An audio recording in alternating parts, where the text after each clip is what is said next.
This is the Justice and Kindness Daily Scripture Reading for April 3rd, New American Standard Version.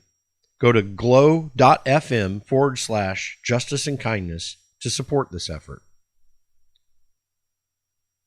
Leviticus chapter 6. Then the Lord spoke to Moses, saying, When a person sins and acts unfaithfully against the Lord and deceives his companion in regard to a deposit or a security entrusted to him, or through robbery, or if he has extorted from his companion, or has found what was lost and lied about it and sworn falsely, so that he sins in regard to any one of the things a man may do, then it shall be, when he sins and becomes guilty, that he shall restore what he took by robbery, or what he got by extortion, or the deposit which was entrusted to him, or the lost thing which he found, or anything about which he swore falsely. He shall make restitution for it in full, and add to it 1/5 more. He shall give it to the one to whom it belongs on the day that he presents his guilt offering. Then he shall bring to the priest his guilt offering to the Lord, a ram without defect from the flock, according to your valuation, for a gift offering, and the priest shall make atonement for him before the Lord, and he will be forgiven for any one of the things which he may have done to incur guilt. Then the Lord spoke to Moses, saying, Command Aaron and his sons, saying, This is the law of the burnt offering. The burnt offering itself shall remain on the hearth, on the altar, all night until the morning, and the fire on the altar is to be kept burning on it. The priest is to put on his linen robe, and he shall put on undergarments next to his flesh, and he shall take up the ashes to which the fire reduces the burnt offering on the altar, and place them beside the altar. Then he shall take off his garments, and put on other garments, and carry the ashes outside the camp to a clean place. The fire on the altar shall be kept burning on it. It shall not go out, but the priest shall burn wood on it every morning, and he shall lay out the burnt offering on it, and offer up in smoke the fat portions of the peace offerings on it. Fire shall be kept burning continually on the altar. It is not to go out. Now this is the law of the grain offering. The sons of Aaron shall present it before the Lord in front of the altar. Then one of them shall lift up from it a handful of the fine flour of the grain offering, with its oil and all the incense that is on the grain offering, and he shall offer it up in smoke on the altar, a soothing aroma, as its memorial offering to the Lord. What is left of it Aaron and his sons are to eat. It shall be eaten as unleavened cakes in a holy place. They are to eat it in the court of the tent of meeting. It shall not be baked with leaven. I have given it as their share from my offerings by fire. It is most holy, like the sin offering and the guilt offering. Every male among the sons of Aaron may eat it. It is a permanent ordinance throughout your generations from the offerings by fire to the Lord.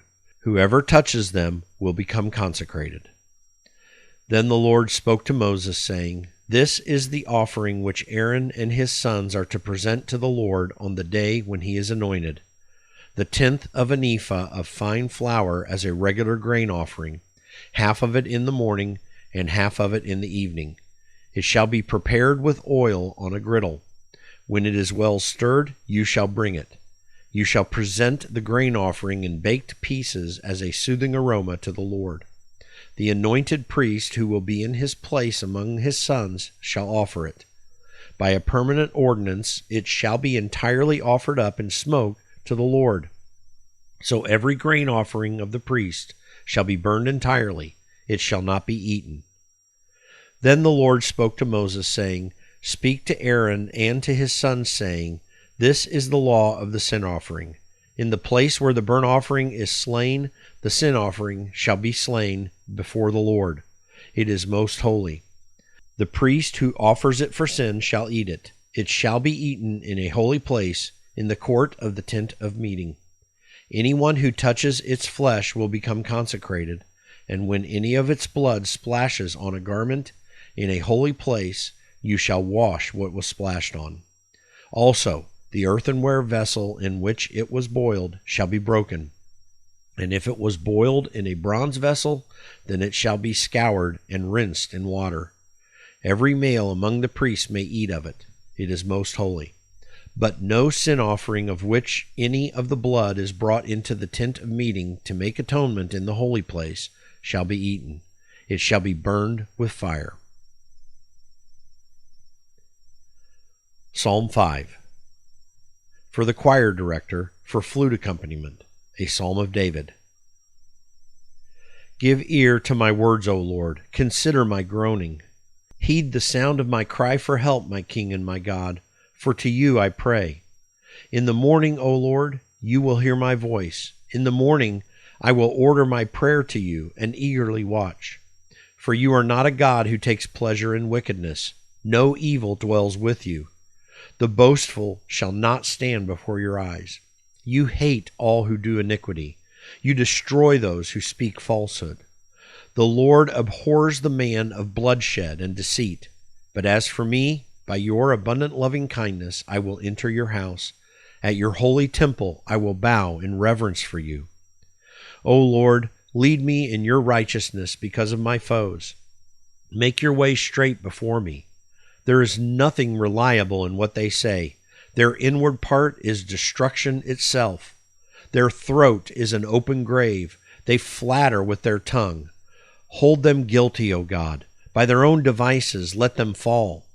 In the multitude of their transgressions thrust them out, for they are rebellious against you.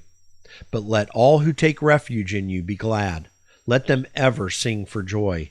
And may you shelter them, that those who love your name may exult in you. For it is you who blesses the righteous man, O Lord. You surround him with favor as with a shield. Psalm 6. For the choir director, with stringed instruments upon an 8-string lyre, a psalm of David. O Lord, do not rebuke me in your anger, nor chasten me with your wrath. Be gracious to me, O Lord, for I am pining away. Heal me, O Lord, for my bones are dismayed, and my soul is greatly dismayed. But you, O Lord, how long? Return, O Lord. Rescue my soul.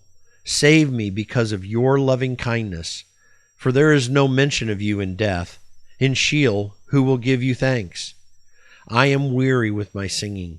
Every night I make my bed swim. I dissolve my couch with my tears. My eye has wasted away with grief. It has become old because of all my adversaries. Depart from me, all you who do iniquity, for the Lord has heard the voice of my weeping. The Lord has heard my supplication. The Lord receives my prayer.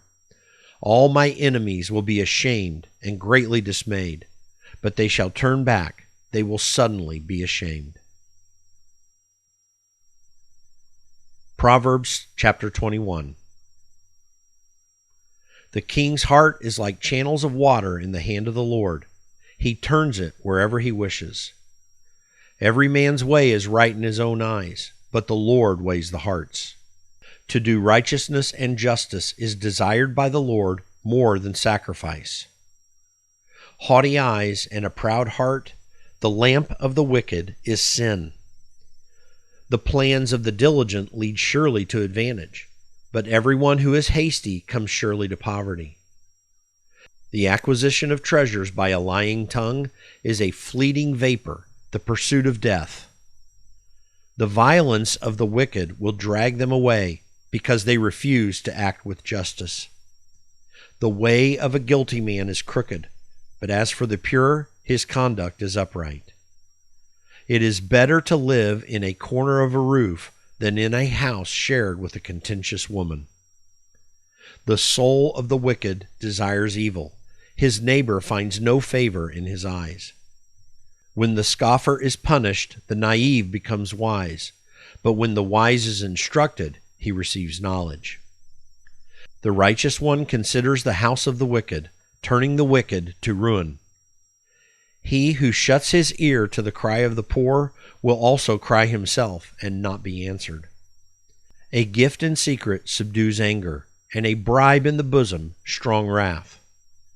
The exercise of justice is joy for the righteous, but is terror for the workers of iniquity. A man who wanders from the way of understanding will rest in the assembly of the dead. He who loves pleasure will become a poor man. He who loves wine and oil will not become rich. The wicked is a ransom for the righteous, and the treacherous is in the place of the upright. It is better to live in a desert land than with a contentious and vexing woman. There is precious treasure and oil in the dwelling of the wise, but a foolish man swallows it up. He who pursues righteousness and loyalty finds life, righteousness, and honor. A wise man scales the city of the mighty and brings down the stronghold in which they trust. He who guards his mouth and his tongue guards his soul from troubles. Proud, haughty, scoffer are his names, who acts with insolent pride. The desire of the sluggard puts him to death, for his hands refuse to work. All day long he is craving, while the righteous gives and does not hold back. The sacrifice of the wicked is an abomination. How much more when he brings it with evil intent? A false witness will perish, but the man who listens to the truth will speak forever. A wicked man displays a bold face, but as for the upright, he makes his way sure. There is no wisdom and no understanding and no counsel against the Lord. The horse is prepared for the day of battle, but victory belongs to the Lord. Colossians chapter 4. Masters, grant to your slaves justice and fairness, knowing that you too have a master in heaven. Devote yourselves to prayer, keeping alert in it with an attitude of thanksgiving, praying at the same time for us as well, that God will open up to us a door for the word, so that we may speak forth the mystery of Christ, for which I have also been imprisoned, that I may make it clear in the way I ought to speak. Conduct yourselves with wisdom toward outsiders, making the most of the opportunity. Let your speech always be with grace, as though seasoned with salt, so that you will know how you should respond to each person. As to all my affairs, Tychicus, our beloved brother and faithful servant and fellow bondservant in the Lord, will bring you information. For I have sent him to you for this very purpose, that you may know about our circumstances, and that he may encourage your hearts. And with him Onesimus, our faithful and beloved brother, who is one of your number. They will inform you about the whole situation here. Aristarchus, my fellow prisoner, sends you his greetings, and also Barnabas's cousin Mark, about whom you received instructions. If he comes to you, welcome him. And also Jesus, who is called Justus. These are the only fellow workers for the kingdom of God who are from the circumcision, and they have proved to be an encouragement to me. Epaphras, who is one of your number, a bondslave of Jesus Christ, sends you his greetings, always laboring earnestly for you in his prayers, that you may stand perfect and fully assured in all the will of God. For I testify for him that he has a deep concern for you, and for those who are in Laodicea and Hierapolis. Luke, the beloved physician, sends you his greetings, and also Demas. Greet the brethren who are in Laodicea, and also Nympha, and the church that is in her house. When this letter is read among you, have it also read in the church of the Laodiceans. And you, for your part, read my letter that is coming from Laodicea. Say to Archippus, take heed to the ministry which you have received in the Lord, that you may fulfill it.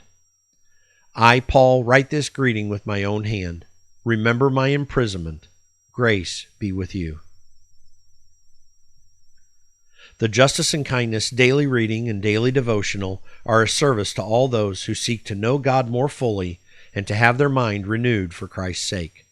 To help us continue this effort, please consider a one-time or monthly gift. Go to glow.fm/justice and kindness to support this effort. That's glow.fm/justice and kindness, all one word.